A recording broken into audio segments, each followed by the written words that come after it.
How's it going, everybody? You know who it is. My name is Sun Wu, and today I'm gonna break down the core concept of the Elektron Octatrack and try to make it understandable for beginners. Let's do it. Bang bang.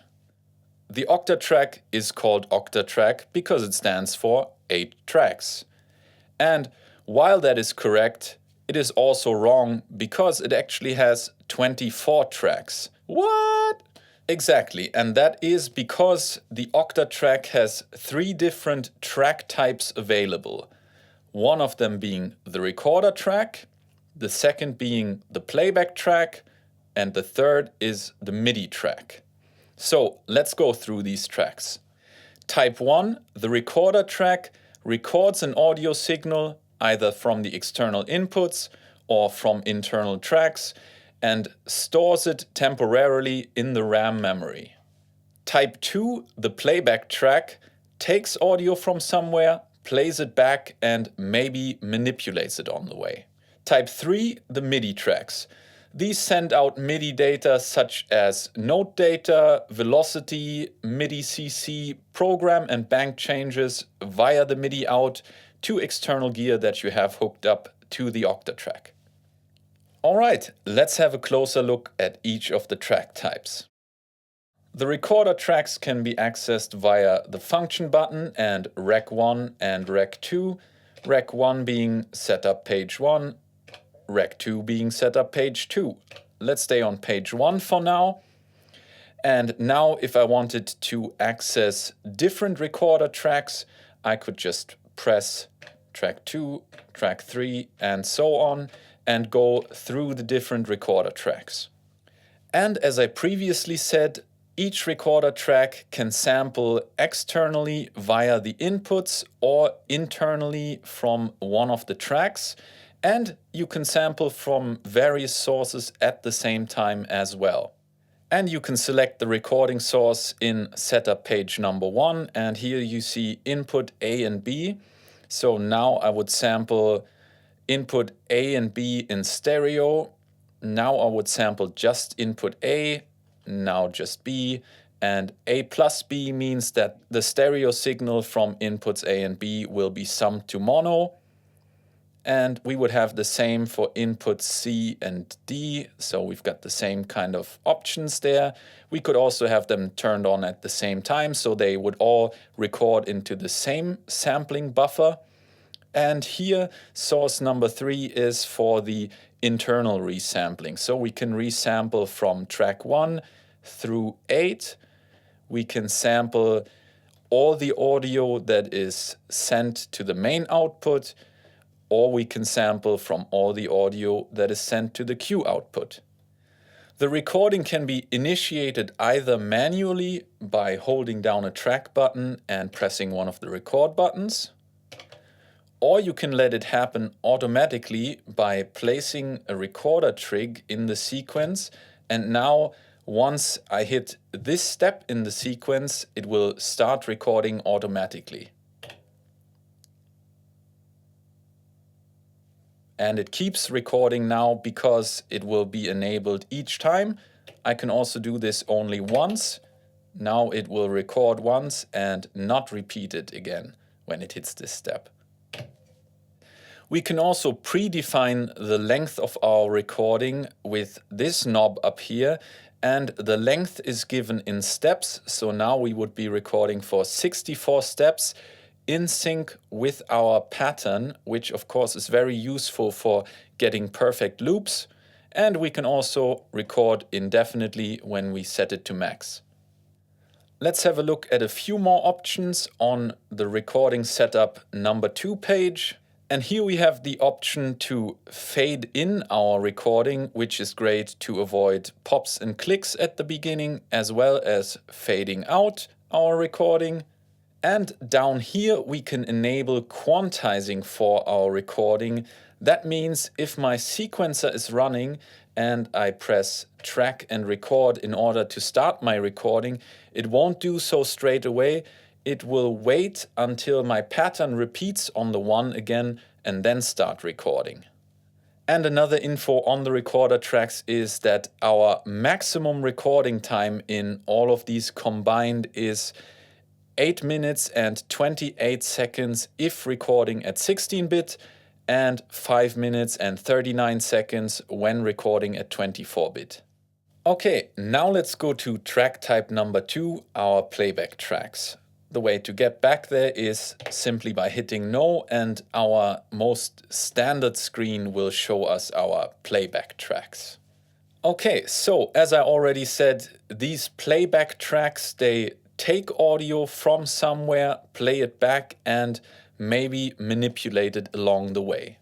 They are, for the most part, independent of our recorder tracks, which is one very important thing to note. These 3 track types are mostly independent from one another. And on these playback tracks, we can load different machines, which basically is different ways of handling audio and also determines where we get our audio from. These machines can be accessed via the source button. Just double tap it, and here you see the machines. So let's start with the static machine. The static machine is your basic sample player, so to speak, meaning it takes a sample from the compact flash card and plays it back. You can also manipulate it and put effects on it, but that's basically what it does.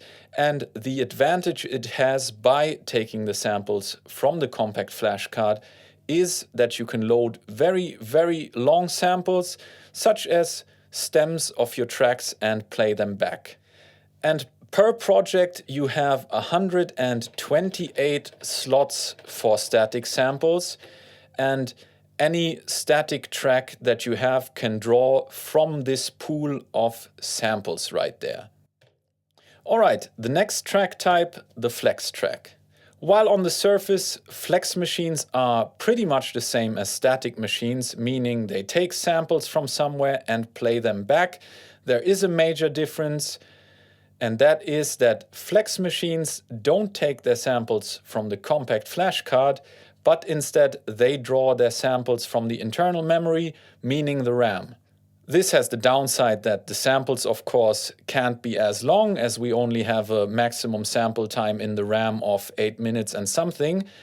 But the major upside is that you can get your samples directly from the recorder tracks, meaning you can live record onto your recorder tracks, and then your playback tracks, if they're set to flex track, can play back what's in these recorder tracks and slice it up and manipulate it live. And that is the major advantage of this. And this is what makes the Octatrack so great once you understood this. The next machine, the through machine, is very simple. All it does is it funnels audio from your inputs. You can select separate inputs or all of them together if you like, and then you can add effects on top of them. And the next machine type is the neighbor machine, and the neighbor machine again is quite similar to the through machine, but instead of taking audio from the inputs, it takes its audio from whatever track is above it. So right now I'm on track 2. It will take the audio from track 1 and allow me to, for example, add 2 more effects onto that audio. And next, the pickup machine. The pickup machine is the one that stands out because it is the only one where the playback track is directly linked to the recorder track. Meaning right now I'm on playback track number 2. The pickup machine will play what is being recorded on recorder track 2 as well. And same for playback track 3. If I had a pickup machine here, it would play back what I'm recording into recorder track 3. And pickup machines will be usually used like a guitar looper of some kind, meaning you press record, play something, press record again, it will loop back and play this back, and then you can overdub audio signals or add multiple pickup tracks and they will be synchronized to your original loop in some way. So while these machines that you load onto your playback track are quite different, these 4 parameter pages you can access are the same on all of your playback tracks, meaning each playback track has a page for your amplitude envelope, for your general volume, for your panning of the track. You have 3 LFOs on each track, as well as a LFO designer. You have effect slot 1 and effect slot 2 on each of the 8 playback tracks. And now that we talked about the recorder tracks, about the playback tracks, it is time for the MIDI tracks. The MIDI tracks can be accessed via the MIDI button up here, and now each track button I press selects a MIDI track. And of course our MIDI tracks are used to control external gear, which we have hooked up to the MIDI ports right here. You can, on a per track basis, select which MIDI channel you are sending to. You go into the source page right here and select a channel. You can also send out bank change messages, as well as, I believe, sub-bank change messages and program change messages. I'm confirming it. Now I go out of this page, and you can see that there's the number 10 right here, which means that I'm sending on MIDI channel number 10 from MIDI track number 8, and I can do this for all tracks. Also, all of the MIDI tracks have an arpeggiator, which I can program myself like this. Here are further parameters that you can edit on the arpeggiator. Furthermore, each MIDI track has 3 LFOs again, which can send out different messages, for example, MIDI CC messages, note messages, velocity, and all kinds of things, and therefore can bring a lot of life to other synthesizers that maybe don't have as much modulation capabilities. And on top of that, you can access pitch bend and aftertouch, as well as up to 10 MIDI CC messages that you can send out. And these MIDI CC messages are user definable. I just go in the menu right here, and now I can change which message is being sent out on this knob, as well as this one and this one. Confirm it with yes.